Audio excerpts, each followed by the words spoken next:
Spring is a lovely season full of flowers and sunny days, but with all these pretty flowers comes pesky bees that buzz too close to your ear, stingy when you step on them, and are fatal for those that are allergic to them. Many people shrug bees off as pests, but they are actually one of the world's most needed resources, and now they're disappearing. The beekeepers in California have reported their bees dying off at unprecedented rates. In the 1940s, the bee colony population in North America was around 5 million honeybees. Recent studies show that the population has decreased by more than 10 million hives. That equates to about $2 billion worth of produce. But what is it that's making them disappear? The US Environmental Protection Agency, along with the United States Department of Agriculture, have decided to call this colony collapse disorder. This is where the majority of the worker bees abandon the colony and leave the queen behind. The key factors of colony collapse disorder are parasites, pesticides, and poor nutrition. The varroa mite is a parasite that has been labelled as the major cause of colony collapse disorder. Varroa mites attach themselves to a bee's body and suck its blood, which will kill the bee and also spread diseases to other bees in the colony. The varroa mite also moves colony to colony, making them all sick. Pesticides and fungicides are important to non-organic farmers as they help their crops to grow unhindered by pests. However, their spraying often reaches beehives and makes the bees sick and reduces their ability to ward off parasites. Some research was conducted in California, and a pollen sample they took was contaminated by about 9 different pesticides. The third problem is poor nutrition. It is important for bees to have a proper diet so that they collect a lot of pollen as well as pollinate other plants. Without proper nutrition, the bees' lifespans are greatly reduced. They need a wide variety of plants to support their health.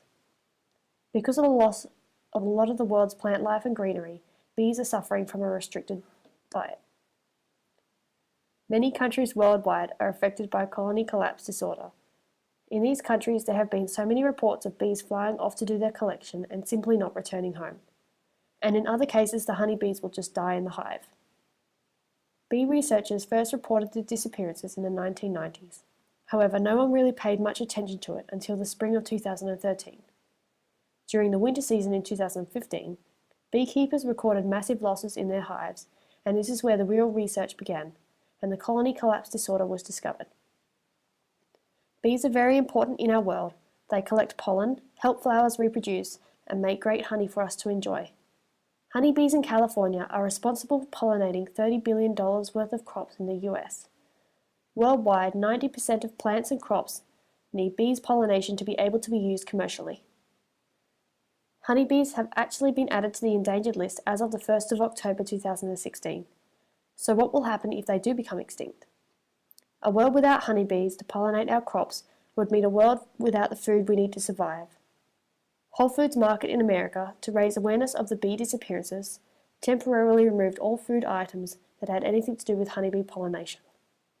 Of the 453 products Whole Foods Market sells, 237 products were removed from their shelves, which is 52% of their normal sales stock.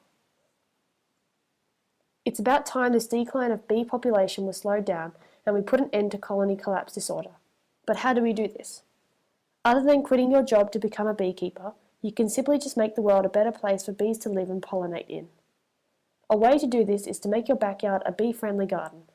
You can do 2 major things to support bee health, and they are planting lots of flowers and herbs, and avoiding chemical use and pesticides in your garden. Convincing your neighbours and friends to do the same will also help spread the word and help bring back the bees.